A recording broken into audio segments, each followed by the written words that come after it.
अरविंद केजरीवाल जी दिल्ली के मुख्यमंत्री थे, दिल्ली के मुख्यमंत्री हैं और दिल्ली के मुख्यमंत्री रहेंगे।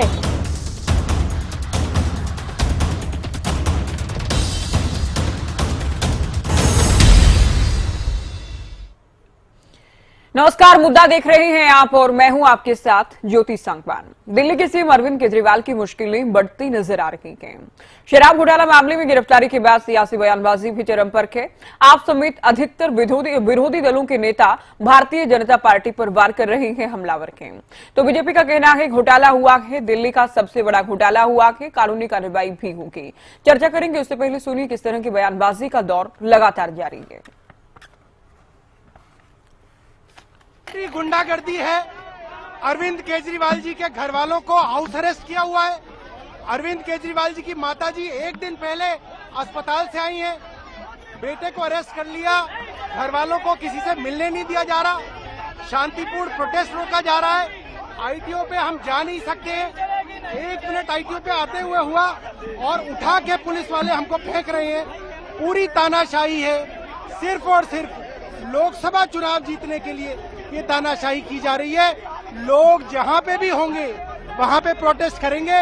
ये प्रोटेस्ट रुकेगा नहीं। एक के बाद एक आम आदमी पार्टी के एक एक नेता को गिरफ्तार किया जा रहा है। आज आम आदमी पार्टी के number 1, number 2, number 3, number 4, number 5 के सारे नेताओं को झूठे आरोपों पर भारतीय जनता पार्टी शासित केंद्र सरकार और उनके पॉलिटिकल हथियार इन्फोर्समेंट डायरेक्टोरेट ने गिरफ्तार कर लिया है। हमने चुनाव आयोग के साथ विस्तृत रूप से वार्तालाप किया। हम सब अंदर थे। चुनाव आयोग के तीनों नवगठित चुनाव आयोग और उनके सभी अफसर थे। मैं संक्षिप्त में बता दूं आपको कि हमने क्या कहा। पहली बात कि ये बहुत ही गंभीर और व्यापक मुद्दा है।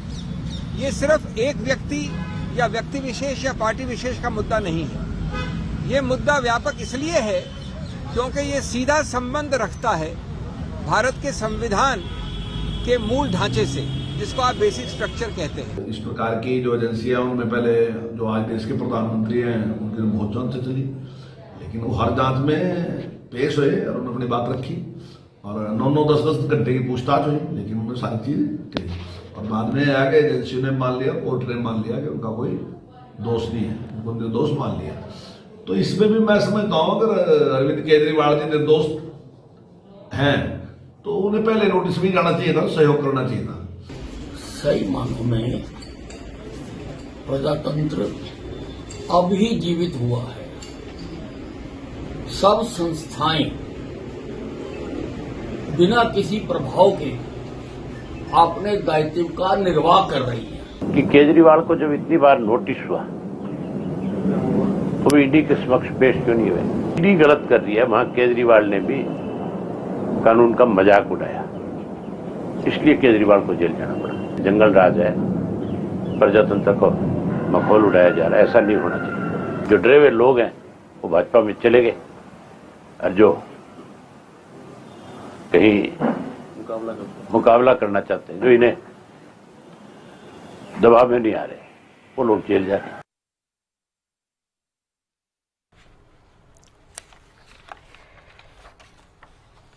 तो चलिए चर्चा की शुरुआत करते हैं। कुछ खास मेहमान हमारे साथ जुड़ गए हैं। यशपाल बत्रा, प्रवक्ता बीजेपी जुड़े हैं। बजरंग दास गर्ग कांग्रेस का पक्ष रखेंगे। रजवंडा हिंडवाल इनेलो से हमारे साथ जुड़ेंगे। सुखबीर तंवर, प्रवक्ता आम आदमी पार्टी और राजेंद्र जादू, वरिष्ठ पत्रकार भी डिबेट में जुड़ गए। बहुत स्वागत है आप सभी का। शुरुआत यशपाल बत्रा जी आपसे। आप लोगों पर आरोप लग रहे हैं कि आप लोग सत्ता के अहंकार में हैं और साजिशन अरविंद केजरीवाल को जेल भिजवाया गया। ज्योति, पहले तो आप सभी को नमस्कार, मेरे साथ वक्ताओं को और जितने भी आपके दर्शक हरियाणा न्यूज पे देख रहे हैं उनको भी। अब रही आरोपों की बात, आरोप तो लगाना विपक्ष का काम है। अगर क्या संविधान से बाहर हम आप कोई और हो सकता है? संविधान के अंदर रह के जो भी कार्रवाई अब तक हुई है अरविंद केजरीवाल के खिलाफ, देखिए अक्टूबर से उनको नोटिस दिए जा रहे हैं। 9 नोटिस जाने के बाद, कोर्टों के अंदर जाने के बाद, हाई कोर्ट के अंदर अर्जी दाखिल की गई कि उनको स्टे दिया जाए, नोटिस ना देने के लिए भी। तो हाई कोर्ट ने भी देखने के बाद, सारी फाइलिंग देखने के बाद तो वो खारिज कर दी। क्या इसके अंदर भी कोई झूठ बोलता है? क्या ये सच्चाई नहीं है? अरविंद केजरीवाल ने अगर कोई काम गलत किया है तो उसकी सजा तो जरूर मिलेगी। अगर अरविंद केजरीवाल के अलावा और भी कोई आदमी होगा तो उनके खिलाफ भी कानूनी कार्रवाई जो संविधान के अंदर है, schedule of offence PML act के अंदर आता है, वो जरूर उनके खिलाफ कार्रवाई करी जाएगी, चाहे कितने से कितना बड़ा आदमी क्यों ना हो। देखिए, समय आज से पहले आप देखिए, पीछे जब से पीएमएल एक्ट 2005 से लागू हुआ है और 2014 तक 1000 केस रजिस्टर्ड हुए और 2014 से अब तक 4000, लगभग 4000 केस रजिस्टर्ड हुए माननीय मोदी जी की सरकार के अंदर, और 1 लाख करोड़ की प्रॉपर्टी लगभग ईडी ने अटैच की है। इन सब की जो अवैध संपत्तियां हैं, अवैध तरीके से कमाई हुई है, मनी लॉन्ड्रिंग है, चाहे टेररिस्ट से पैसा आया, चाहे किसी भी तरह का जो शेड्यूल ऑफ ऑफेंस के अंदर आता है पीएमएल एक्ट के अंदर, उसके तहत कार्रवाई करी गई है। अरविंद केजरीवाल पिछले 9 नोटिसों के जवाब ना देने से भागते रहे, इधर भाग रहे हैं, उधर भाग रहे हैं। अगर आप ईमानदार हो, अगर आपने ईमानदारी से काम किया है तो आप क्यों नहीं पहले नोटिस पे आप पीएमएल एक्ट के तहत ईडी के अंदर, ईडी के पास शामिल क्यों नहीं हुए? ईडी के पास आप क्यों नहीं गए? उनको क्यों नहीं जवाब दिया? अब जब सब कुछ हो गया, कहने के लिए तो विपक्ष के पास कोई ना कोई मुद्दा जरूर होगा। वो जिस तरीके की पहले बातें करते हैं वो आज भी करेंगे। बजरंग दास जी, चूंकि आप लोग भी साथ खड़े हैं अरविंद केजरीवाल के, आप लोगों का भी कहना है कि गलत हुआ कि विपक्षी नेताओं के साथ ही ऐसा हो रहा है, जो बीजेपी के खिलाफ खड़े होते हैं उनके खिलाफ ही हो रहा है, या घोषित इमरजेंसी लागू हो गई है देश में, क्या कहेंगे? ज्योति जी, ये हकीकत है, भारतीय जनता पार्टी लोकतंत्र की हत्या करने में लगी हुई है।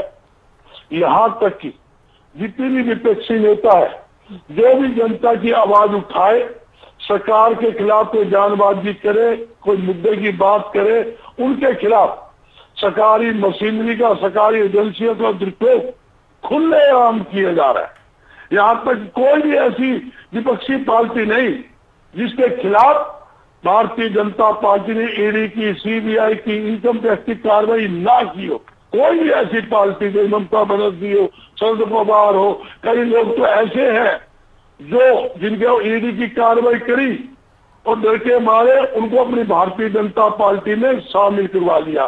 करोड़ों अरबों रुपए का रोक शिंदे जी के ऊपर लगे, अजीत जी के ऊपर लगे, यहाँ तक कि नीतीश कुमार जी जो उनके ऊपर लगाए गए और नोटिस दिए गए। उसके बावजूद डर के मारे उनको अपने पाले में शामिल करवाने के बाद सारे ईमानदार हो गए। पहले ये चोर थे, भारतीय जनता पार्टी मानते ही ये ईमानदार बन जाते हैं। मैं पूछना चाहता हूँ, जनता द्वारा चुने गए मुख्यमंत्री, एक नहीं 2 मुख्यमंत्री आपके सामने, दोनों गिरफ्तार किया और कोई ऐसी पार्टी नहीं जिसके खिलाफ कार्रवाई नहीं करी।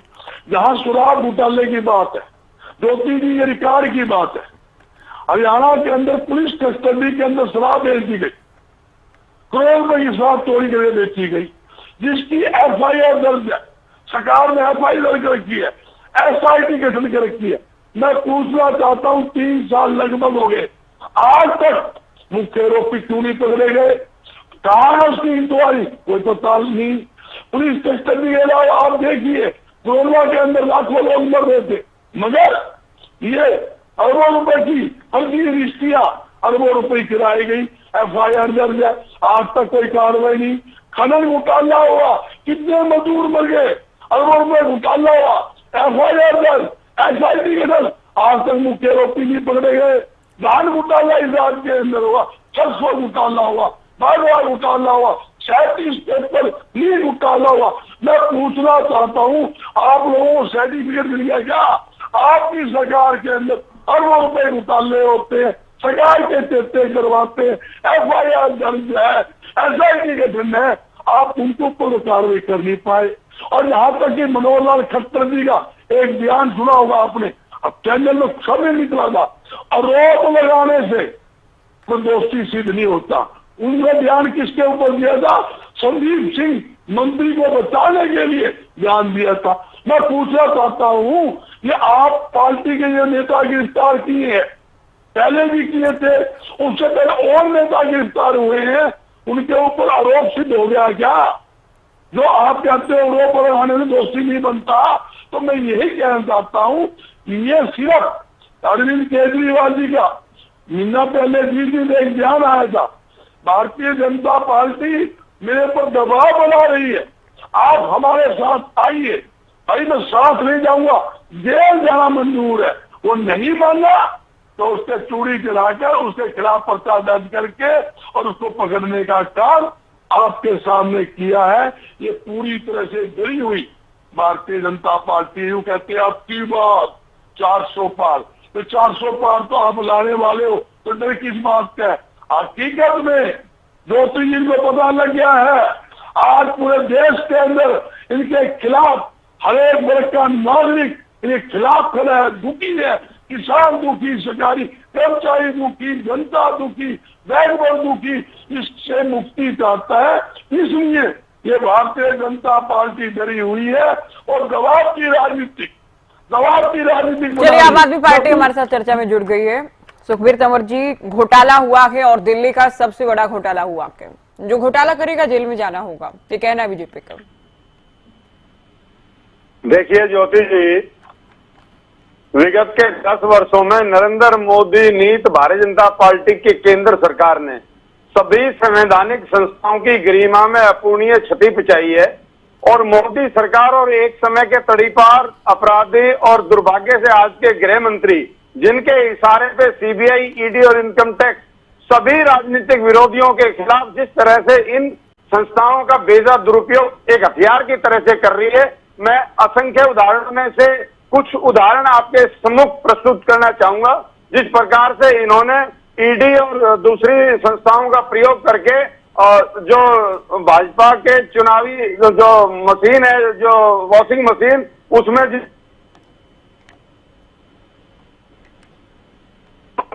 सुरेंद्र अधिकारी ऑपरेशन, जितेंद्र येदुरप्पा, अवैध खनन, हार्दिक पटेल, राजधर और तड़ीपार, इसके अलावा प्रवीण डायकर, मुंबई कोऑपरेटिव बैंक घोटाला, नारायण राणे, आदर्श सोसाइटी घोटाला, अजीत पवार सिंचाई घोटाला, अशोक चौहान आदर्श सोसाइटी घोटाला, सोवन चटर्जी चीट फंड और भावना गवली चीट फंड, मुकुल राय शारदा घोटाला, कुलदीप बिश्नोई 300 करोड़ का समराया और नवीन जिंदल पहले घोटाले। ये जैसे ही भारतीय जनता पार्टी के तरफ गए, ये इनके सारे के सारे जो सारे मार्च हो गए। इस प्रकार से आपकी आवाज ठीक से नहीं आ रही है, आप रुकिए, नेटवर्क इश्यू आएंगे आपके पास। नैनवाल जी, एक तरफ तो अभय ये कह रहे हैं कि जो भी बीजेपी के खिलाफ खड़ा होगा उसका परिणाम यही होगा, ये संदेश दिया गया कि इस कार्रवाई से। दूसरी ओर ये भी कहना है कि अरविंद केजरीवाल भी कानून का पालन नहीं कर रहे थे, बार बार नोटिस दिया गया, उसके बाद भी जांच में शामिल नहीं हुए। तो दोनों ही ओर की बातें कर रहे हैं अभय चौटाला। नहीं, दोनों बातें की बात नहीं है। देखो ये चीजें क्या आती है कि चौधरी अभय सिंह चौटाला का कहना क्या है कि किस प्रकार से विपक्ष को खत्म करने की साजिश जो बार बार भारतीय जनता पार्टी रच रही है। आपको पता है कि जब से भारतीय जनता पार्टी की सरकार आई है, ईडी का जो रेड है वो हमेशा विपक्ष के घर पर होती है। कभी आपने देखा है कि सत्ता पक्ष के घर पर या सत्ता पक्ष के किसी नेता या मंत्री के घर पर ईडी की रेड हुई हो? ऐसा कभी नहीं हुआ। इसलिए बार बार ये कहा जा रहा है कि ईडी की जो कार्रवाई है वो कहीं ना कहीं भारतीय जनता पार्टी के कार्यालयों में बैठकर उसके नोटिस तैयार किए जाते हैं। और दूसरी बात यह आती है कि अगर उनके पास बार बार नोटिस आ रहे हैं तो अरविंद केजरीवाल जी को उनके पास पहुंचना भी चाहिए।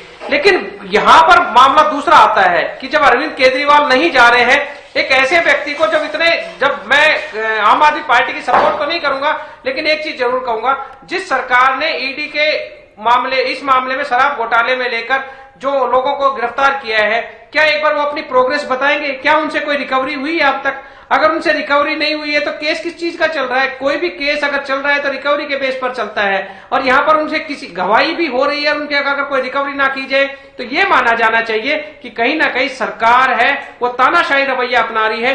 लोकतंत्र का हनन जो हो रहा है, जो लोकतंत्र, मजबूत लोकतंत्र के बारे में ये कहा जाता है कि मजबूत विपक्ष है तो मजबूत लोकतंत्र कहा जाता है, लेकिन यहाँ पर विपक्ष को पूरी तरह से खत्म करने के लिए भारतीय जनता पार्टी जो ओछे हथकंडे अपना रही है, इसमें किसी सबको पता है कि आज किसी भी विपक्ष के नेता के घर पर ईडी जा रही है तो वो किसके इशारे पर जा रही है, और जबकि बार बार ये कहा जाता है कि ये संवैधानिक संस्थाएं हैं, ये निष्पक्ष होकर काम करती है। मैं इनको निष्पक्ष होकर तब माना जाऊं अगर निष्पक्ष होकर जब जाए, जब भारतीय जनता पार्टी के नेताओं के ऊपर लगातार आरोप लग रहे हैं, भ्रष्टाचार के आरोप लग रहे हैं, उनके घर पर ईडी क्यों नहीं जा रही? निष्पक्ष होकर तो तभी माना जाएगा ना कि अगर किसी 2-4 के घर पर भी चली जाए तो ये माना जाए कि चलो कोई बात नहीं, सरकार में है, कम के चली गई, लेकिन किसी के भी नहीं जा रही, इसका मतलब क्या है?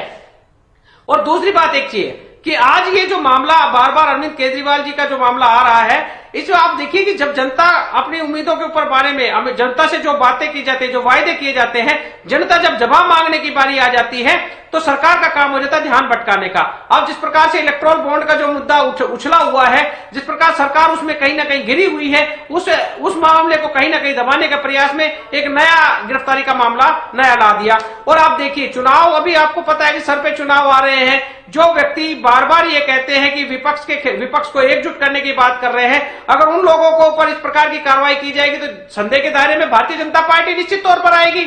और आज कोई भी व्यक्ति ऐसा नहीं है जो सरकार के खिलाफ बोला हो उसके खिलाफ कार्रवाई ना हुई हो। इसीलिए चौधरी अभय सिंह चौटाला ने कहा है कि अगर भारतीय जनता पार्टी को हराना है, सत्ता से भगाना है, तो विपक्ष को मजबूत होना पड़ेगा, विपक्ष को एकजुट होना पड़ेगा। वहीं भारतीय जनता पार्टी ने अपना एक सूत्री कार्यक्रम कर रखा है, साम दाम दंड भेद जैसे भी हो विपक्ष को खत्म कर दो। उसके लिए कोई आपको बुरा कहे, कहता रहेगा, कोई फर्क नहीं पड़ रहा, बोलो विपक्ष तो खत्म हो रहा है। आज इन्होंने तो ये बना रखा है, वो गांव में कहावत होती है कि कोई मेले में पिटा हुआ है, कोई पंचायत में पिटा हुआ है। ये भारतीय जनता पार्टी, इसके कोई फर्क नहीं पड़ रहा, इनको चाहे मेले में पीट लो चाहे पंचायत में पीट लो, इनका तो सिर्फ एक ही सत्ता से मतलब है। इनको ये सत्ता के लिए ओछे से ओछे हथकंड अपने आ रहे हैं, और इनके साथ कितना ही देश को, इनको ना देश से कुछ लेना, ये देश के नाम पर केवल और केवल राजनीति करते हैं, जाति के नाम पर राजनीति करते हैं, धर्म के नाम पर राजनीति करते हैं, भाई भाई को लड़ाने का काम करते हैं। इनका मकसद सिर्फ एक है, कैसे भी करके सत्ता को हासिल कर लो, इसके अलावा इनका और कोई मकसद नहीं है। आपने देखा होगा लगातार 24 घोटालों की बात हरियाणा पर भी हो रही है। क्या हरियाणा में शराब घोटाला नहीं हुआ था? हरियाणा में रजिस्ट्री घोटाला हुआ, हरियाणा में धान घोटाला हुआ, क्यों नहीं इस पे कार्रवाई कर रहे? जब इसकी बार बार कहते हैं कि इसकी जांच चल रही है, जांच चल रही है, आज तक एक सिंगल जांच सामने नहीं आई, तो क्या संदेह के दायरे में नहीं आएंगे भारतीय जनता पार्टी?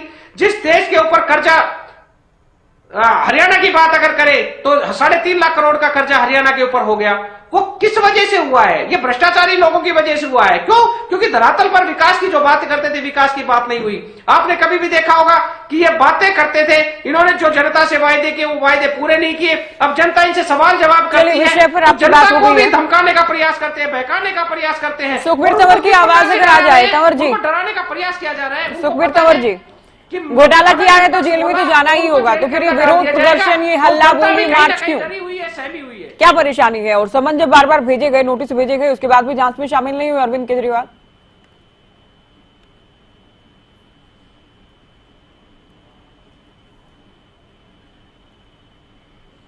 फिर से आपकी आवाज नहीं आ रही। आप सुखबीर जी, आवाज मिल रही है क्या आपको? मुझे आपकी आवाज आ रही है, आप बोलिए। देखिए ज्योति जी, जिस प्रकार से विगत के 10 वर्षों में नरेंद्र मोदी जनता पार्टी की केंद्र सरकार ने सभी संवैधानिक संस्थाओं की गरिमा में पुष्टि बिछाई है, और मोदी सरकार और एक समय के अपराधी और दुर्भाग्य आज राष्ट्र के गृह मंत्री अमित शाह ने जिस प्रकार से सीबीआई, ईडी, इनकम टैक्स को अपने राजनीतिक विरोधियों के खिलाफ एक हथियार की तरह प्रयोग किया है, उसमें मैं कुछ एक उदाहरण आपके समक्ष रखना चाहता हूँ। हेमंत विश्व शर्मा जो शारदा चिट फंड में आरोपी थे, शुभेंदु अधिकारी नॉर्थ स्टिंग ऑपरेशन में, जितेंद्र तिवारी कोयला चोरी में, 20 येद्रप्पा अवैध खनन में, हार्दिक पटेल राजद्रोह के तड़ीपार, प्रवीण जाडेकर मुंबई कॉर्पोरेटिव बैंक घोटाला, नारायण राणा सोसाइटी घोटाला, अजीत पवार सिंचाई घोटाला, अशोक चौहान आदर्श घोटाला, Shobhan Chatterjee chit fund, Chandni Yadav chit fund, chit fund, Mukul Roy Sharda भव्य दुश्मन के खिलाफ 300 करोड़ की समनिंग हुई थी, और नवीन जिंदर जिस प्रकार से घोटाला का विषय आया था, ये सारे के सारे भारतीय जनता पार्टी की जो वॉशिंग मशीन है इसमें धुल के साफ सुथरे हो गए, क्योंकि ये उनकी तरफ चले गए। इसके अलावा भारतीय जनता पार्टी ने जिस प्रकार से ईडी का दुरुपयोग किया है, ये मैं आंकड़े बता रहा हूँ, फर्जी केस और झूठे गवाह घड़ने में ये माहिर है और आज तक आम आदमी पार्टी के किसी नेता से केवल रिकवरी नहीं हुई।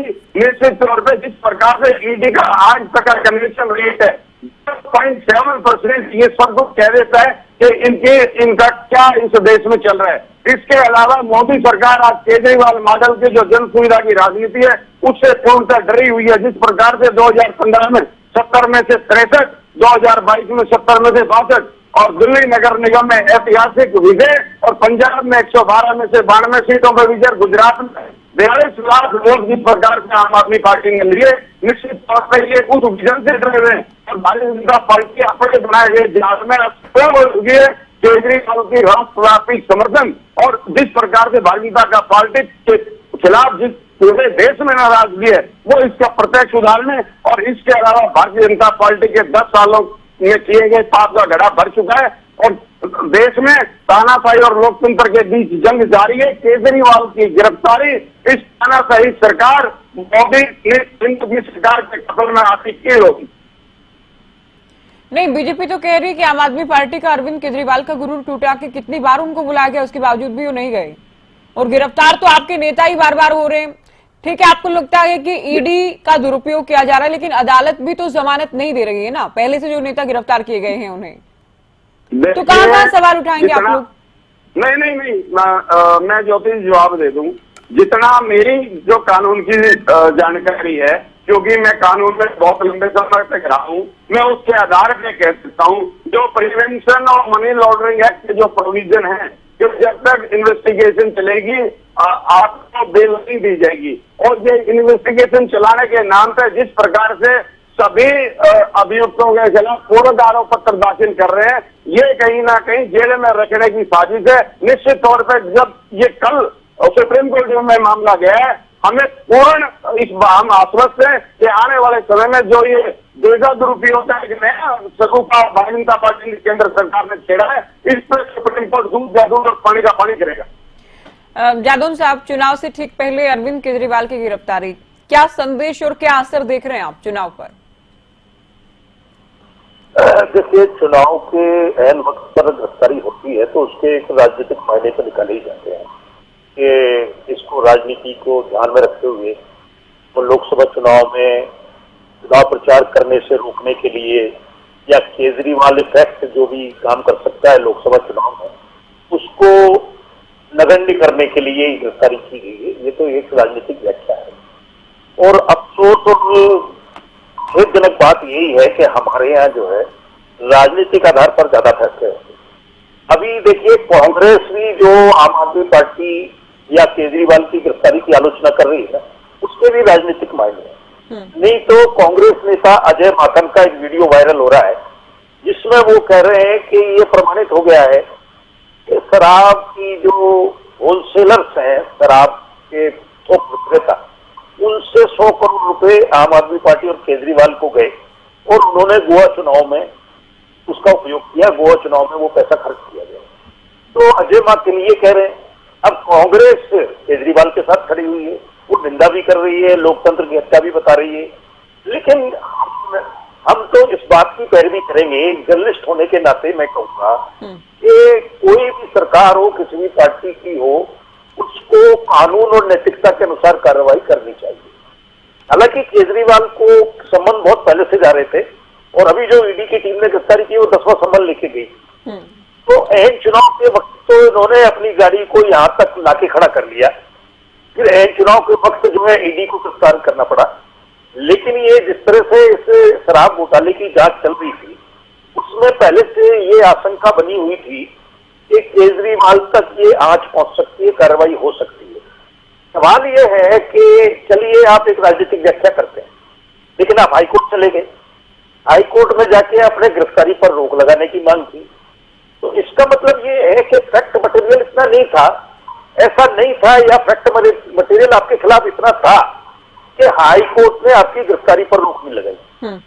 सुप्रीम कोर्ट ने इमीडिएट सुनवाई नहीं की, सीजेआई ने सुनवाई नहीं की, उसने बेंच गठित कर दी, आपने वो अपनी याचिका वापस ले ली, फिर उन्होंने कहा कि हम रिमांड का विरोध करेंगे।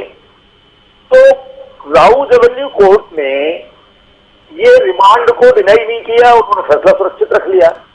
तो ये सब बातें क्या कहती हैं? हम राजनीति के आधार पर ही फैसला करें सारा। इस देश के कानून का और नैतिकता का क्या होगा, बिल्कुल, और उस आम आदमी का क्या होगा जो वोट देकर उम्मीद करता है कि अर्थव्यवस्था बहुत सही तरीके से चलेगी और उसकी भी गरीबी दूर होगी, उसको भी न्याय मिलेगा और अर्थव्यवस्था समावेशी बनेगी। अगर आप बड़े बड़े दिग्गज बिजनेस टाइकून, इंडस्ट्री टाइकून से रिश्वत लेंगे तो आपके फैसले उनके फेवर में जाएंगे। अब सवाल ये है कि कानून और नैतिकता के अनुसार कार्रवाई हो। अगर भारतीय जनता पार्टी में जो लोग आ गए हैं और उनके खिलाफ कार्रवाई बंद हो गई है तो वो खुलनी चाहिए। अगर केजरीवाल के खिलाफ हो रहा है और आप दलील ये दे रहे हैं कि ये दोषी है और कार्रवाई हो रही है, तो जो इधर आ गए हैं, जो आपके पास आ गए हैं और उनके खिलाफ कार्रवाई बंद हो गई, तो ये क्यों हो रहा है? आप न्याय, कानून और नैतिकता से कार्रवाई करना चाहिए। आज कांग्रेस जो है वो समर्थन कर रही है। पहले कांग्रेस और आम आदमी पार्टी एक दूसरे के खिलाफ खड़े हुए थे और अजय माकन ने कहा कि ये इन्होंने 100 करोड़ रुपए लिए और उसका जो ट्रेल है, मनी ट्रेल साबित हो गया। तो ये है, अब कांग्रेस के दूसरे समर्थन कर रही है, गिरफ्तारी का विरोध कर रही है। तो ये देखने की बात है कि हमारे यहाँ ज्यादातर राजनीतिक आधार पर हो रहा है।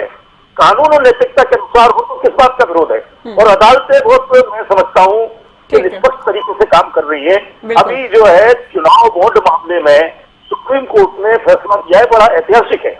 उन्होंने असंवैधानिक बना दिया, उसको रद्द कर दिया बॉन्ड को, और सारी डिटेल SBI से चुनाव आयोग की पोर्टल पर डलवा दी। तो ये बहुत बड़ा ऐतिहासिक है। बिल्कुल। यशपाल जी, 400 प्लस का जो नारा दे रही है एनडीए या भारतीय जनता पार्टी जो 370 प्लस का, क्या यही फॉर्मूला है उसका कि विरोधियों को खत्म कर दिया जाए या फिर जेल भेज दिया जाए? विपक्षी पार्टियों के आरोप। देखिए ज्योति, 400 पार का जो नारा है, 400 पार का समाज को, पब्लिक को देखते हुए ये नारा है। जिस तरीके का माहौल देश चाहता है, जिस तरीके से माहौल देश के अंदर बना हुआ माननीय मोदी जी के सरकार की तरफ लोगों का झुकाव है, उसको देखते हुए जिस तरीके का संविधान अपना काम कर रहा है, पार्टी अपनी काम कर रही है। ये संवैधानिक बातें कौन से संविधान के अंदर लिखा हुआ है कि अगर इलेक्शन चल रहे हो, अगर आचार संहिता लागू हो गई हो कि किसी ने अगर क्राइम कर रखा उसको गिरफ्तार नहीं किया जा सकता। अब रही कांग्रेस प्रवक्ता की बात, मैं बताऊं आपको, अभी इनके अजय माकन जी का एक प्रेस कॉन्फ्रेंस हुई थी कुछ समय पहले। आज ये कुछ बात करते हैं, 4 महीने 3 महीने पहले कुछ बात कर रहे थे कि मनी लॉन्ड्रिंग हो चुका, ट्रेल मिल चुकी। फेस टाइम पे विजय नैयर और समीर महेंद्रू ने अरविंद केजरीवाल से बात कराई। आज 3 महीने के अंदर इनके शब्द चेंज हो चुके। आज वो अलायंस में आ गए तो वो अच्छे हो गए। आज वो स्टेटमेंट कहां चलेगी, वो वीडियो कहां चली जाएगी? देखिए 16 आदमियों को आरोपी बनाया गया और उसका सरगना अरविंद केजरीवाल बना। देखिए 32 लोगों को आरोपी बनाया गया, 16 लोगों को अरेस्ट कर लिया, 4 लोग जो सरकारी गवाह बने हैं। देखिए अरविंद केजरीवाल के गिरफ्तारी पर तो मिर्जा गालिब का एक शेर मुझे याद आ गया। ये बंद करने आए थे तवैको के कोठे, मगर सिक्कों की खनक देखकर खुद ही मुजरा कर बैठे। आपको कभी हमारे बड़े बुजुर्ग हमें समझाया करते थे कि शराब आपको बर्बाद कर देगी, शराब आपको बर्बाद कर देगी। इसका अर्थ आज समझ आया कि इसका अर्थ क्या है, शराब आपको बर्बाद कर देगी। तो कब कहा करते थे बड़े बुजुर्ग, और आज देखिए आपको वाकई में बर्बाद कर दिया शराब ने। जिस तरीके के इन लोगों ने काम किए हैं देश के अंदर, समाज के अंदर, वो दिखाई दे रहा है। और संविधान अपना काम कर रहा है, देश अपना काम कर रहा है, देश सही दिशा में काम कर रहा है। और 400 पार का जो नारा है, ये सारी कार्रवाई केवल, देखिए अभी आपने पैनलिस्ट पैनलिस्ट को सुना, सभी का ये कहना है कि ईडी या फिर जो भी जांच एजेंसियां हैं वो भारतीय जनता पार्टी के नेताओं के खिलाफ कोई कार्रवाई क्यों नहीं करती, या फिर जो बीजेपी में आ जाते हैं उनके खिलाफ कोई एक्शन क्यों नहीं लिया जाता? ज्योति, संविधान और शेड्यूल ऑफ ऑफेंस अपना काम कर रहा है, पार्टी अपना काम कर रही है। आज सुबह की खबर मैं बताता हूं आपको, रोहित गर्ग है बीजेपी के अंदर शाहबाद से, उनके वहां ईडी ने रेड मारी, 7 जगहों पे उनके ईडी ने रेड मारी। क्या वो बीजेपी में है कि नहीं, आप पहले ये बताइए मुझे। आज की सुबह की न्यूज है ये, इनसे साथी प्रवक्ताओं से पूछें कि क्या आज ये न्यूज में जो बोल रहा हूं वो गलत है, ये बताएं। जहां पे भी क्राइम होगा शेड्यूल ऑफ ऑफेंस के अंदर अगर वो आ रहा होगा, चाहे उसके अंदर कोई भी क्यों ना हो, मैं भी क्यों ना हूं, आपकी क्यों ना हो, संविधान के अंदर हम सब बंधे हुए हैं। उस संविधान के तहत आज हम लोग बात कर रहे हैं, संविधान के तहत हम काम करते हैं।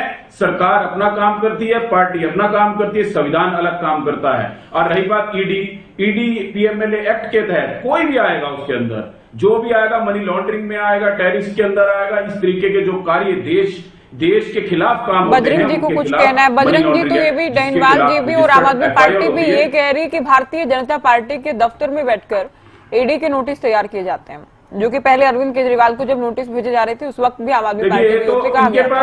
देखिए, मैं ज्योति मैं कई बार कह चुका हूं, हमें इस चैनल के माध्यम या दूसरी जगह हम जब एज ए प्रवक्ता बैठते हैं, हमें हजारों लाखों आदमी सुनते हैं। बिना एविडेंस के बात करना क्या हमें प्रवक्ताओं को अच्छा लगता है? ये शोभा देता है इनके पास कोई ऐसा एविडेंस जो कि बीजेपी कार्यालय में बैठ के नोटिस तैयार होते हो? बात करना, उसके साथ एविडेंस देना, दोनों अलग अलग। इसलिए इनके बातें जो हैं वो बिल्कुल समाज नहीं समझ पा रहा। और अगर संवैधानिक चीजें हैं उसको समाज आज की डेट के अंदर समझ पा रहा है। तो कांग्रेस का जो हालात, जिस तरीके से इन्होंने 2005 से लेके 2014 तक 1000 एफआईआर दर्ज करी और पिछले 10 साल के अंदर 4000 एफआईआर दर्ज करी माननीय मोदी जी के। और अभी कांग्रेस प्रवक्ता एक बात कह रहे थे, तो 28 मार्च तक ईडी रिमांड पर भेज दिया गया कि अरविंद केजरीवाल को। ये बड़ी खबर आपको बता रही, राउज एवेन्यू कोर्ट की ओर से फैसला रिजर्व रखा गया था और फैसला सुना दिया गया कि 28 मार्च तक ईडी रिमांड पर रहेंगे अरविंद केजरीवाल। तो ये बड़ी खबर, बड़ी जानकारी अरविंद केजरीवाल के रिमांड से जुड़ी। तो आप जानते हैं आज 22 तारीख और 10 दिन का रिमांड हालांकि मांगा गया था 28 तारीख तक। 28 मार्च तक ईडी रिमांड पर रहेंगे अरविंद केजरीवाल। ईडी गहनता से पूछताछ करेगी, क्योंकि ईडी का कहना यह है कि शराब नीति बनाने में भी अरविंद केजरीवाल शामिल थे और पूरे घोटाले के सबसे बड़े सरगना हैं अरविंद केजरीवाल। ठोस सबूत रिश्वत लिए जाने के उनके खिलाफ ईडी को मिलेंगे। तो 10 दिन का वक्त मांगा गया था, अब 28 मार्च तक का ईडी रिमांड दे दिया गया है। सुखबीर तंवर जी, आपकी प्रतिक्रिया इसे लेकर, चूंकि ईडी का कहना है कि ठोस सबूत है। बजरंग जी आपके पास भी आ रहे हैं, ठोस सबूत है रिश्वत लिए जाने के भी और पूरे इस मामले के, इस घोटाले के सरगना के अरविंद केजरीवाल।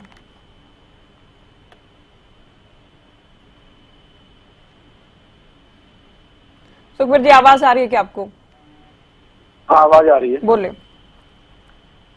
देखिए, जिस प्रकार से अभी राजेंद्र यादव जी ने अपना वक्तव्य रखा, मैं कहना ये चाहता हूँ कि 100 करोड़ में से, और भारतीय जनता पार्टी के प्रवक्ता बड़ी बड़ी बात कर रहे थे, 100 करोड़ का जो ये एलिगेशन लगा रहे हैं, आखिर एक कवनी की भी बरामदगी किसी आम आदमी पार्टी के नेता से क्यों नहीं हुई?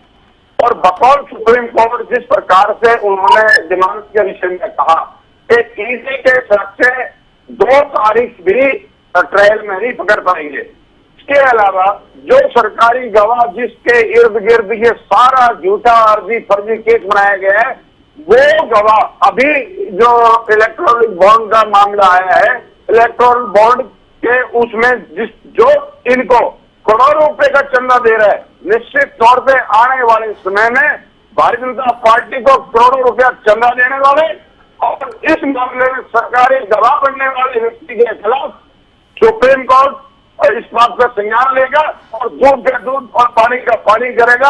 आज ये जितने का भी झूठ बोले, निश्चित तौर पे जो मैंने पहले वक्तव्य में बात की और जो नाम बताए और जो भारतीय जनता पार्टी के छत्र छाया ना है, आखिर ये बता दे कि उनके खिलाफ ईडी की कार्रवाई कैसे रुकी। निश्चित तौर पे भारतीय जनता पार्टी की केंद्र की सरकार, नरेंद्र मोदी जी और अमित शाह, जिनके इशारों पे ये सारा सब कुछ हो रहा है, आज इस राष्ट्र के सामने पूर्णतः नंगे हो चुके। अब राष्ट्र की जनता भी साथ देगी कि इन करते ठीक है या गलत है, और इसमें सुप्रीम कोर्ट का बहुत महत्वपूर्ण योगदान। बजरंग जी कुछ कहना चाह रहे थे, बजरंग जी आप बोलिए। ज्योति जी, हकीकत में भारतीय जनता पार्टी की जो सरकार है, ये ईडी, सीबीआई, इनकम टैक्स, ये तीनों संस्थाएं इस सरकार को चला रही। जैसे भारतीय जनता पार्टी कहती है उसी हिसाब से ये काम करते हैं। अगर किसी के खिलाफ कार्रवाई करनी हो उससे पहले ही भारतीय जनता पार्टी के बयान आ जाते हैं, केजरीवाल जी को गिरफ्तार किया जाएगा, राहुल जी को किया जाएगा, फलाने को किया जाए, सपने आते हैं भाई। सारी काम जो होते हैं भारतीय जनता पार्टी के इशारे पर, अमित शाह जी के इशारे पर सारी कार्रवाई हो रही है। करोड़ों अरबों रुपए चंदा चुनाव के नाम पे ये लेते हैं और खाते सीट कांग्रेस पार्टी के करते हैं सारे बैंकों में, ताकि लोकसभा चुनाव को ठीक ढंग से कांग्रेस पार्टी लड़ ना सके, वो खाते सील कराते हैं। ऐसी निकम्मी सरकार नहीं देखी। कोरोना के समय में लाखों लोग मर रहे थे, जो कोरोना वैक्सीन बनाने वाली कंपनी है उससे भी करोड़ों रुपए वसूलने का काम ये सरकार कर रही थी। ये कहते हैं गौ हमारी बात है, मगर गौ मांस बेचने वाली कंपनी से भी करोड़ों रुपए चंदा ये लोग ले रहे हैं। गौ उनकी माता नहीं, इनका माता तो धन माता है। यहाँ तक कि विपक्ष को खत्म करने की एक इनकी साजिश है। आपको ध्यान होगा प्रधानमंत्री जी ने और अमित शाह जी ने कहा था हम विपक्ष खत्म करेंगे, कांग्रेस मुक्त बात करेंगे, स्थानीय जो दल है, क्षेत्रीय दल है, उनको हम खत्म करेंगे। एक बार नहीं, भारतीय जनता पार्टी का ये अनेकों बार बयान आया। उसी कड़ी के अंदर, उसी काम के अंदर ये भारतीय जनता पार्टी लगी हुई है, ताकि भाई ये से तो काबू आते नहीं। जनता के हिसाब से जनता इनको चाहती है, जनता इनको वोट देगी। ये डरा कर धमका कर चुनी हुई सरकारों को तोड़ने का काम करते हैं। जैसे महाराष्ट्र के अंदर चुनी हुई सरकार को तोड़कर अपने साझीदार बना लिया। मध्य प्रदेश में चलती सरकार थी कांग्रेस की, वो तोड़ के बना ली। नीतीश कुमार के साथ जो कांग्रेस का लालू का गठबंधन था, उसके ऊपर ईडी लगाकर, सीबीआई बिठाकर, झूठे रोग लगाकर, उनको डरा धमकाकर समझौता तोड़कर अपने साथ मिला लिया। आपके सामने है। यहाँ तक कि इन्होंने तो हिमाचल की सरकार घेरने की बहुत बड़ी साजिश थी। 6 कांग्रेस पार्टी विधायक इन्होंने सीआरपी लगाकर उनका कितने दिन करके पंचकुला में लेकर आए। बड़ा कोशिश करी कि कांग्रेस की सरकार जाने वाली है, भारतीय जनता पार्टी की सरकार बनेगी, पूरा सरकारी अमला जमला लगा दिया, मगर वहां कामयाब नहीं हुए, मुंह की खानी पड़ी। अनेकों स्टेशन पर इन्होंने यही काम किया, यही खेला इन्होंने खेलने का काम किया। मगर मैं कहना चाहता हूँ, ऊपर भगवान बैठा है, अहंकार रावण की भी लिया। ये लोग जो कहते हैं, चलिए अभी चर्चा को आगे ले जाते हुए 6 दिन के ईडी रिमांड पर भेज दिया गया है ढहीनवाल जी अरविंद केजरीवाल को। ईडी दफ्तर के लॉकअप में रहेंगे, ईडी उनसे पूछताछ करने वाली है। जाहिर है मुश्किलें तो बढ़ेंगी अरविंद केजरीवाल की, साथ ही साथ दिल्ली सरकार आने वाले दिनों में कैसे चलने वाली है, ये सवाल भी लोगों के जहन में। देखिए ज्योति जी, मैं एक चीज देख रहा था, अभी बैठा बैठा एक चीज भी देख रहा था कि इस रेड में एक चीज सामने आ रही है कि ईडी ने एक शरद चंद्र रेड्डी था और उसको भी गिरफ्तार किया था। और आपने देखा होगा, मैं वही पढ़ रहा था कि उसमें 34 करोड़ रुपए को भारतीय जनता पार्टी को उसने इलेक्ट्रोल बॉन्ड का चंदा दे दिया और इलेक्ट्रोल बॉन्ड का चंदा देने के बाद उसको सरकारी गवाह बना दिया गया जून 2023 को। तो ये इस प्रकार की जो घटनाएं हैं, जो भी चंदा देता है उसको, इस मामले में एक बंदा और भी है 15 नवंबर 2022 को जिसकी गिरफ्तारी हुई और अरबिंदो फार्मा ने 5 करोड़ रुपए के इलेक्ट्रोल बॉन्ड खरीदे। बीजेपी ने इस बॉन्ड को 6 दिन बाद 21 नवंबर 2022 को इनकैश करा लिया और उसके बाद उसको भी सरकारी गवाह बना लिया। तो मतलब क्या है ये, इस चीज का मतलब क्या है कि क्या भारतीय जनता पार्टी को जो चंदा देगा वो ठीक रहेगा, वो सरकारी गवाह भी बन जाएगा, वो बच भी जाएगा, और जो चंदा नहीं देगा तो वो कहीं ना कहीं फंसा रहेगा। मैं आपको यही चीज बताना चाह रहा था कि अपने राजनीतिक मकसद को पूरा करने के लिए अगर कोई भी पार्टी लोकतंत्र का पग पग पर हनन करता है तो वो देश और दुनिया के लिए ठीक नहीं रहेगा। कोई भी व्यक्ति आज ये सोच रहा है कि भारतीय जनता पार्टी किसी व्यक्ति को या देश को अगर फायदा पहुंचाने के लिए काम कर रही है तो ये उनकी बहुत बड़ी भूल है। भारतीय जनता पार्टी का एकमात्र लक्ष्य है सत्ता प्राप्ति, और वो सत्ता प्राप्ति के लिए हर ओछे हथकंडे अपनाने के लिए तैयार बैठी है। मैं एक चीज और बताऊंगा, आमतौर पर यह सुनने को मिलता था कि सरकारी मशीनरी का दुरुपयोग किया गया, लेकिन आपने यहां पर देख रहे हैं, बार बार देख रहे हैं, हम भी बोल रहे हैं कि यहां पर सरकारी संस्थाओं के दम पर चुनाव जीतने का प्रयास किया जा रहा है। जनता के बीच में जाइए, निश्चित तौर पर चुनाव की लड़ाई है, चुनाव का मैदान में जाना चाहिए, लड़ाई वहां पर लड़नी चाहिए, लेकिन यहां पर चुनाव के मैदान में ना जाकर ये सरकारी संस्थाओं को आगे लेकर और चुनाव लड़ने का प्रयास कर रहे हैं। तो ये चीज कब तक साबित होगी? अब जनता भी इस चीज से बिल्कुल जागरूक हो चुकी है, जनता भी जान चुकी है कि इस प्रकार के हथकंडे अपनाकर कोई भी व्यक्ति सत्ता प्राप्ति नहीं कर सकता है, और क्रांति की एक लहर चल रही है। अब जिस प्रकार से जनता चुप बैठी है, तो इसका मतलब ये नहीं कि जनता चुप बैठी है तो उसको कुछ पता नहीं है। एक अंडर करंट भी एक चीज होती है, और जिस दिन ये लोकसभा का चुनाव होगा वो अंडर करंट के तहत ये भारतीय जनता पार्टी जो 400 पार की बात करती है, इसकी हालत देखना क्या होती है। आज मैं अभी एक चीज देख रहा था कि ये साउथ में अपने गठबंधन के लिए जा रहे थे, इनके साथ लोग क्यों नहीं जुट रहे?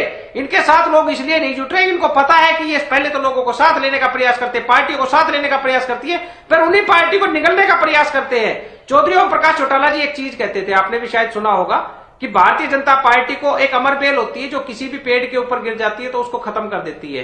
तो ये बोला ये अमर बेल है जो किसी के ऊपर भी पड़ गई तो उसको खत्म करके ही रहेगी। आज सारे दल इससे पीछा छुड़ाने के लिए इसी तरह प्रयास करते हैं। आपने देखा होगा कि जिस प्रकार से जो इन्होंने जननायक जनता पार्टी गठबंधन में सहयोगी बनाई थी, उसको किस प्रकार से उन्होंने साइड कर दिया।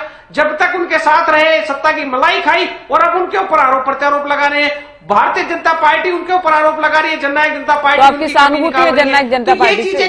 जनता तो समझ चुकी है। हाँ जी, सहानुभूति आपकी जननायक जनता पार्टी से? क्या कह रहे? आप साथ हैं क्या जेजेपी के? नहीं, मेरी कोई सहानुभूति नहीं है। मैं तो उनको अवगत करा रहा हूं कि आज अकेली जननायक जनता पार्टी की बात नहीं है। कोई भी दल भारतीय जनता पार्टी के साथ जाएगा तो उसका वही असर होगा जो पीछे होता आया है। अरविंद केजरीवाल की पत्नी की ओर से सोशल मीडिया पर लिखा गया है कि वो अरविंद केजरीवाल को लेकर, चाहे वो अंदर रहे या फिर बाहर रहे, जनता को समर्पित रहेंगे, सेवा करते रहेंगे। तो अगर मान लीजिए, चूंकि अभी 28 मार्च को उनको एक बार फिर से पेश किया जाएगा अदालत में, अगर दूसरे मंत्रियों की तरह, नेताओं की तरह जेल में रहते हैं अरविंद केजरीवाल, तो दिल्ली सरकार का क्या कुछ आने वाले दिनों में भविष्य होगा? देखिए ज्योति जी, जिस प्रकार से अरविंद केजरीवाल जी बार बार स्पष्ट कर चुके हैं, पार्टी भी स्पष्ट कर चुकी है कि अरविंद केजरीवाल जी मुख्यमंत्री के बतौर दिल्ली की सेवा करेंगे। ये तो इनका राजनीतिक षड्यंत्र है। इसके अलावा मैं कहना ये चाहूंगा, अरविंद केजरीवाल कट्टर ईमानदार हैं, और उनको ईमानदारी के लिए नेक्स्ट से अवार्ड से पुरस्कृत किया गया है। कोई तो अच्छा ही देखी होगी, IAS अधिकारी के द्वारा वीआरएस लेने का ये दुर्लभतम उदाहरण है। मुझे इसमें कहने की आवश्यकता नहीं। और अरविंद केजरीवाल जी ने विगत के 10 वर्षों में जन सुविधाओं की राजनीति को एक नया आयाम दिया है, और शिक्षा, स्वास्थ्य, पानी, जन सुविधाओं से देश की सभी पार्टियों के लिए इसको व्यवस्था केंद्र बनाया है। निश्चित तौर पे अगर भ्रष्टाचार करने से क्या सोचने की बात करते हैं, मेरी औचित्य नहीं है। एक IAS अधिकारी की क्या होती है मैं बेहतर जानता हूँ, आप बेहतर जानते हैं, और इस देश का आवाम बेहतर जानता है। इनके कीचड़ फेंकने से अरविंद केजरीवाल जैसे उजड़े व्यक्तियों पर दाग नहीं लगेंगे। निश्चित तौर पर इनको मुंह की खानी पड़ेगी। तो जांच में शामिल क्यों नहीं हो रहे थे? जनता ये भी तो देख रही है ना। अब अरविंद केजरीवाल की पत्नी सुनीता केजरीवाल ये कह रही है कि जनता देख रही किस तरह से गिरफ्तार करवाया गया है, मोदी जी पर आरोप लगा रही है, जो लिखा गया है, केंद्र पर आरोप लगा रही है। तो जनता ने तो ये भी देखा ना, बार बार नोटिस भेजे गए, उसके बाद भी अरविंद केजरीवाल जांच में शामिल नहीं हुए। सवाल उठाएंगे, आखिर आज तक भी ईडी ने नहीं बताया, और जिस प्रकार से हाईकोर्ट में कहा कि 1-2 दिन तो और टाइम लगेगा मतलब जांच में, लेकिन उसके बावजूद भी ईडी ने 2 दिन का भी सम्मान नहीं किया। इससे ये पता चलता है कि भारतीय जनता पार्टी आम आदमी पार्टी के राष्ट्रीय सहयोग को गिरफ्तार करने के लिए कितने उतावली थी। निश्चित तौर पर आज जिस प्रकार से राष्ट्रीय स्तर पर जो तो अदालत से बाहर निकले अरविंद केजरीवाल उस वक्त की अभी ये तस्वीरें भी हम आपको दिखा रहे हैं, क्योंकि अदालत ने फैसला पहले रिजर्व रखा था और फैसला सुना दिया गया कि 28 मार्च तक ईडी के रिमांड पर रहेंगे अरविंद केजरीवाल। तो केजरीवाल को आप देख रहे हैं, अदालत में गए उस वक्त इनकी ओर से कहा गया था कि मेरा जीवन देश को समर्पित रहेगा। अदालत से बाहर आते अरविंद केजरीवाल को आप देख रहे हैं। तो अभी 28 तारीख तक, 28 मार्च तक अरविंद सरकार कैसे चलेगी? लेकिन मीडिया भी जानने का प्रयास कर रहे हैं कि सरकार कैसे चलेगी। सीधा सवाल ही पूछा जा रहा है जादौन साहब कि अरविंद अब सरकार कैसे चलेगी। ये सभी के जहन में सवाल है कि क्या होगा अब आने वाले दिनों में। देखिए कि दिल्ली हाईकोर्ट में कोई याचिका भी पेश की गई है कि चूंकि अरविंद केजरीवाल गिरफ्तार किए गए हैं और कस्टडी में हैं, तो उनको मुख्यमंत्री पद से हटाया जाए। अब ये तो केजरीवाल जी की मॉरल ड्यूटी है कि वो अपनी जगह किसी और नेता को मुख्यमंत्री चुने जाने का जो रास्ता है उसको साफ करना चाहिए, क्योंकि वो पार्टी के सुप्रीमो भी हैं, हावी मुख्यमंत्री भी हैं। तो वो उनको जो है कुछ मॉरल ग्राउंड पर, क्योंकि वो ठीक है कि जब वो स्वतंत्र थे तो उनको नेता चुना गया, वो मुख्यमंत्री बने और सरकार चला रहे थे, लेकिन आप वो जेल में किस तरह से सरकार चला पाएंगे? जेल मैनुअल क्या कहता है, बहुत सारी बातें हैं। क्या वो बार बार जो है वहां आदेश लेने आएंगे, वहां फाइल लेके पहुंचेगा कोई, किस तरह से होगा? ये संभव नहीं है, ये व्यवहारिक भी नहीं है। उनको मुख्यमंत्री पर छोड़ देना चाहिए। अपनी जगह कोई भी जो उसका विश्वसनीय हो उसको मुख्यमंत्री नियुक्त करना चाहिए। हेमंत सोरेन ने क्या किया? उन्होंने जो है पहले इस्तीफा दे दिया।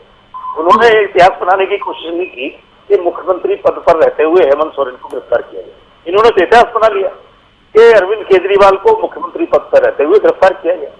अब इनको ये स्थिति इतनी जटिल हो गई है, मुझे लगता है कि इसमें थोड़ा नैतिक दायित्व भी है उनका कि जब वो जेल में है तो अपनी पार्टी के किसी और नेता को मुख्यमंत्री बनाए ताकि वो सरकार को फिर से चला सके। हाँ, ये मार्गदर्शन कर सकते हैं, सलाहकार के रूप में भी काम कर सकते हैं, वो तो कोई दिक्कत नहीं है। तो उनको ये रास्ता साफ करना चाहिए। यशपाल बत्रा जी, अंतिम कमेंट आपको। ज्योति, अभी बड़ी बड़ी बातें कांग्रेस प्रवक्ता, न्योलो प्रवक्ता, आप प्रवक्ता सभी कर रहे थे। देखिए, देश के अंदर एक संविधान है। अगर संविधान के अंदर किसी ने गलती की है तो आपके पास एक अधिकार है कि आप न्यायालय में जाके उनके खिलाफ जा सकते हैं। तो आप क्यों नहीं, अगर किसी ने कोई गलत काम किया है, किसी अधिकारी ने गलत काम किया, अगर आपको लगता है कि वो गलत हो रहा है और उनको अरेस्ट गलत किया जा रहा है, किसी के खिलाफ गलत कार्रवाई की जा रही है, किसी के खिलाफ गलत एफआईआर की जाती, क्यों नहीं आप न्यायालय में जाते? सबसे बड़ा क्वेश्चन मेरा। बातें चैनलों में बैठ के कुछ भी कह देना, लेकिन संविधान के अंदर रह के काम करना, दोनों अलग अलग बातें हैं। आप कोर्ट के अंदर जाएं, न्यायालय के अंदर जाएं, या तो ये कह दें कि हमें न्यायालय से विश्वास उठ चुका है इनका। सारे न्यायालयों के अंदर आप लोगों का अपना अधिकार है, मेरा अपना अधिकार है, आप जाइए। अगर आपको ऐसा लग रहा है कि कोई गलत कर रहा है, कोई अधिकारी गलत कर रहा है या कोई पार्टी गलत कर रही है, तो आप वहां जाके अपने अधिकारों को समझे, संविधान को समझे, तब आके आप लोगों को समझ आएगा कि केजरीवाल को गलत अरेस्ट किया है या ठीक अरेस्ट किया है, या इससे पहले जितनी अरेस्टिंग हुई है ठीक हुई है या गलत हुई है, किसी भी दिशा में, चाहे पीएमएलए एक्ट है, चाहे कोई और क्राइम हुए हैं देश के अंदर, चाहे कैसा भी समय रहा हो, उसके अंदर क्या क्या चीजें हुई हैं। आपका अपना संविधान है, आपका लोकतांत्रिक देश है। मेरी यही रिक्वेस्ट है सभी साथियों से। और इनोलो प्रवक्ता एक बात कह रहे थे कि देश देख रहा है, देश समझ रहा है, इस बार बीजेपी को देश कहां पहुंचाएगी हम देखते हैं। तो मैं तो इनको यही माई रानी से दुआ करता हूं, सद्बुद्धि दे इनको। मुझे ऐसा लगता है, ये मुझे लगता है कि इनके कहने पे इनके परिवार वाले भी नहीं मानेंगे, क्योंकि माननीय मोदी जी ने जो देश के लिए किया है और जिस तरीके से किया है वो सारा देश देख रहा है, मुझे ऐसा लगता है। और मैं तो यही रिक्वेस्ट करूंगा, आप यही बातें पब्लिक को समझाएं, समाज को समझाएं, जो कि आप नहीं समझा पाते। बजरंग जी, अंतिम कमेंट आपका भी। बत्रा जी संविधान की बात कर रहे हैं, संविधान के तहत देश चलेगा, संविधान के तहत कार्रवाई होगी। पर संविधान को हम तो मानते हैं, संविधान को आप मानते हो, ये बताइए। अब संविधान की बात करते हो, हरियाणा में कितने घोटाले गिनाए, आपने आज तक उन पर कार्रवाई क्यों नहीं करी? असली आरोपी को क्यों नहीं पकड़ा? ये बताइए। इस पर संविधान नहीं आता क्या? उनको तो आपने मलाई खाने के लिए छोड़ रखा है, और भी खाओ और भी खाओ, एक में मक्का देंगे, फिर दूसरा देंगे, तीसरा देंगे। अरबों रुपए के घोटाले आपके राज के अंदर हुए और आप मानते भी हो घोटाले हुए हैं, FIR भी आप दर्ज करते हो, SIT भी गठन करते हो, मगर मुख्य आरोपी को नहीं पकड़ते। क्यों नहीं पकड़ते? उसके अंदर आपकी साझेदारी है। आपने शराब की बात कही, आपने एक शेर सुनाया, शराब के ऊपर शराब ले डूबती है। अरे मेरे साथी, आप क्या बात करते हो? हरियाणा के अंदर आपने घर-घर से अधिकारी गांवों में ठेकेलवा दिए, गांवों में ठेके, आपने ठेके बंद करने की बात की थी, घर-घर ठेके खिलवा दिए और आपने लाइसेंस शराब रखने के लिए घर के अंदर शराब रख सकते हो, उसके भी लाइसेंस आपने जारी कर दिए और अच्छे देश की शराब ठेकों में हफ्ते, ग्रामों में हफ्ते, आप शराब की नीति की बात करते हो, शराब घोटाला आप करते हो, जहरीली शराब आपके शहर में बिककर सैकड़ों लोग। देखिए, अब भी अरविंद केजरीवाल ने कहा है कि सरकार जेल से चलेगी, इस्तीफा नहीं देने वाले हैं। आप कुछ कहना चाह रहे थे बत्रा जी, बोलिए। देखिए ज्योति जी, इनको मुझे लगता है प्रॉब्लम ये हो रही है कि इनको 1600 करोड़ रुपए के बॉन्ड मिले हैं। इनको लोगों ने चंदा, वो 1600 करोड़ के जो बॉन्ड इनको कांग्रेस पार्टी को मिले हैं, वो क्या किसी क्राइम से आए हुए हैं या किसी ने कोई घोटाला करके दिया हुआ है या कोई ऐसे कोई केस इन्होंने रजिस्टर्ड किए थे जिनका इनके पास पैसा आया हो? ये मैं जानना चाहूंगा अपने साथी प्रवक्ता से। बात उसी कंपनियों से आपने करोड़ों नहीं, जो 1600 करोड़ में आपके पास कहां से आए? 1600 करोड़ में आपने मरवाई थी, अमेरिका देंगे, चलिए चर्चा को वाइंड अप क्यों बजाते रहीवाल जी। अरविंद केजरीवाल ने कह दिया है कि सरकार तो जेल से ही चलेगी, इस्तीफा नहीं देंगे। वो अंदर रहे या फिर बाहर रहे, मुख्यमंत्री पद से इस्तीफा नहीं देंगे। क्या कहेंगे बजरंग जी? आप रुकिए, अभी बोले रहीवाल। देखिए, मुख्यमंत्री पद के इस्तीफा, देखिए एक चीज है, ये तो संविधान के अनुसार ही कोई काम किया जा सकता है। ये तो हमें भी पता है कि जेल से सरकार नहीं चल सकती। लेकिन ये जरूर चीज एक सामने आती है कि भारतीय जनता पार्टी का जो एक दर्द था, एक बड़ी टीस थी इनकी, कि दिल्ली में, पूरे देश में वो बार बार कहते थे कि हमारी सरकार, लेकिन दिल्ली में इनकी सरकार नहीं बन पा रही थी। ये उसकी टीस थी और ये अब भी है। चाहे अरविंद केजरीवाल क्या किसी और को भी अगर जेल भेजेंगे, उसके बावजूद भी इनकी सरकार दिल्ली में तो नहीं बन पा रही।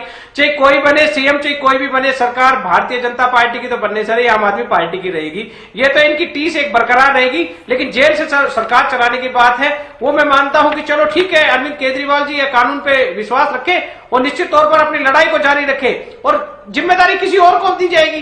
तो जनता के जो काम है वो तो लगातार होते रहने चाहिए, क्योंकि जेल से जो कार्रवाई की बात कर रहे हैं वो अंजाम तक नहीं पहुंच सकते। ये केवल और केवल एक भावनात्मक बातें हो सकती हैं और उनके जो सहयोगी है, साथी हैं, वो भी इस चीज को कह सकते हैं कि भाई हम अरविंद केजरीवाल का स्थान नहीं ले सकते। लेकिन धरातल पर ये चीजें लागू नहीं होती। रूल भी कोई, कानून भी कोई चीज होता है।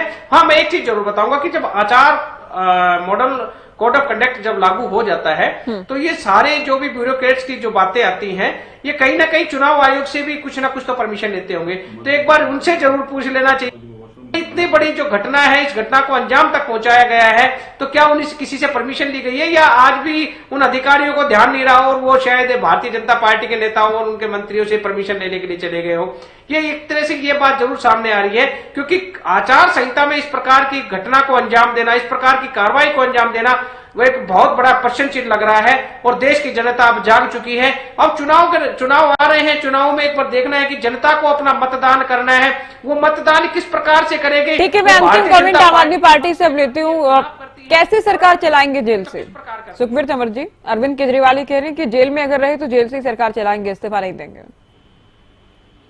ये मैंने प्रथम वक्तव्य में भी ये कहा, इस तरह की कोई कानूनी बाध्यता नहीं है जिस प्रकार की बात कर रहे हैं। और जो भारतीय जनता पार्टी के प्रवक्ता ने ज्ञान बांटा, मुझे ये कहना है कि इनको संविधान की, लोकतंत्र की मर्यादाओं की और भारतीय कानून की बिल्कुल जानकारी नहीं है।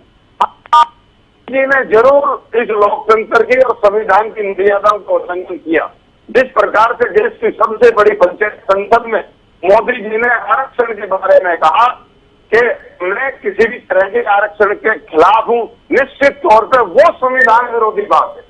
जिस प्रकार से और जो चीजें दिखाई हैं वो अलग विषय है कि कल क्या होगा, लेकिन आज जिस प्रकार का आम आदमी पार्टी की जो पहले तो ठीक है, देखते हैं कि आगे क्या कुछ होता है। चूंकि इस्तीफा देने से इनकार कर रहे हैं अरविंद केजरीवाल, जेल से ही सरकार चलेगी ये भी कहा गया कि 28 मार्च तक इन्हें ईडी रिमांड पर भेज दिया गया है। बहुत शुक्रिया आप सभी का, आप लोगों ने वक्त दिया और चर्चा हमने अरविंद केजरीवाल की बढ़ती मुश्किलों को लेकर की। राव जेएनयू कोर्ट में पेश किया गया था और 28 मार्च तक उन्हें ईडी रिमांड पर भेजा गया कि ईडी उनसे पूछताछ करेगी, क्या कुछ सबूत सामने आते हैं और आगे क्या कुछ होता है इस मामले में, ये भी देखना बेहद दिलचस्प रहेगा। फिलहाल दीजिए इजाजत, नमस्कार।